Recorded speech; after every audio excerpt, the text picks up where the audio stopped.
సినీ నటుడు రాజ్ తరుణ్ కేసులో అర్ధరాత్రి మరో హై డ్రామా జరిగింది. తాను సూసైడ్ చేసుకుంటానంటూ లావణ్య 112కు కాల్ చేయడం ఆల్జడి రేపింది. తరుణ్ తనను మోసం చేశాడంటూ కంప్లైంట్ ఇచ్చిన లావణ్య రాజ్ లేని లైఫ్ ని ఊహించుకోలేనని, ఈ లోకంలో ఉండలేను అంటూ పోలీసులకు ఫోన్ చేసింది. సిస్టమ్ ను తాను నమ్ముతున్నానని, కానీ ఫెయిల్ అయ్యానని ఆవేదన వ్యక్తం చేసింది.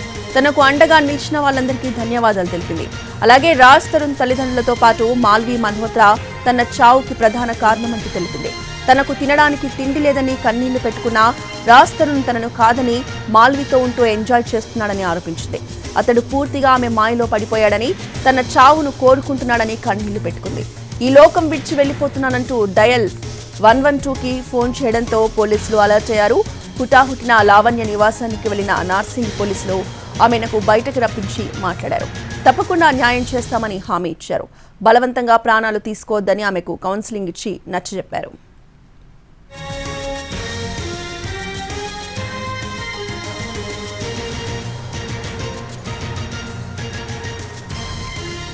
హీరో రాజ్ తరుణ్ తనను నమ్మించి మోసం చేశాడని లావణ్య మీడియా ముందుకొచ్చింది. తొలుత నార్సింగ్ పోలీస్ స్టేషన్లో 8 రోజుల క్రితం ఫిర్యాదు చేసింది. రాజ్ తరుణ్ తాను 11 ఏళ్లుగా రిలేషన్లో ఉన్నామని, గుడిలో పెళ్లి కూడా చేసుకున్నామని అనింది. రాజ్ తరుణ్ తనను వదిలేయడానికి హీరోయిన్ మాల్వి మల్హోత్రాని కారణమంటూ ఆమెతో పాటు ఆమె సోదరుడిపైన ఆమె ఫిర్యాదు చేసింది.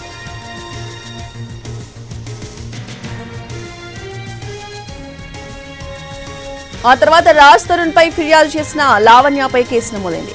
ఆమెపై హీరోయిన్ మాల్వి మల్హోత్రా ఫిర్యాదు చేసింది. తన సోదరుడికి లావణ్య మెసేజ్లు పంపిస్తోందని, తనపై తప్పుడు ప్రచారం చేస్తోందని మాల్వి మల్హోత్రా ఫిలింనగర్ పోలీస్ స్టేషన్లో ఫిర్యాదు చేసింది.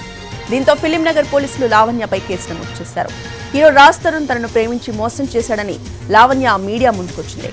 అయితే హీరోయిన్ మాల్వి మల్హోత్రా మాయలో పడి తనను దూరం పెట్టాడంటూ ఆమె ఆరోపణలు చేస్తోంది.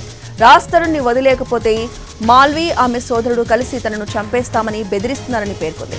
దీనిపై స్పందించిన రాజ్ తరుణ్ ప్రతిగా లావణ్యపై కూడా కేసు పెట్టాడు. గతంలో ఆమెతో ప్రేమలో ఉన్నమాట నిజమేనని అంగీకరించాడు యంగ్ హీరో. కానీ ఇప్పుడు ఆమె మస్తాన్ అనే వేరే వ్యక్తితో రిలేషన్లో ఉందని అన్నాడు. అంతేకాకుండా లావణ్యకి డ్రగ్స్ అలవాట్లున్నాయని ఆరోపణలు చేశాడు.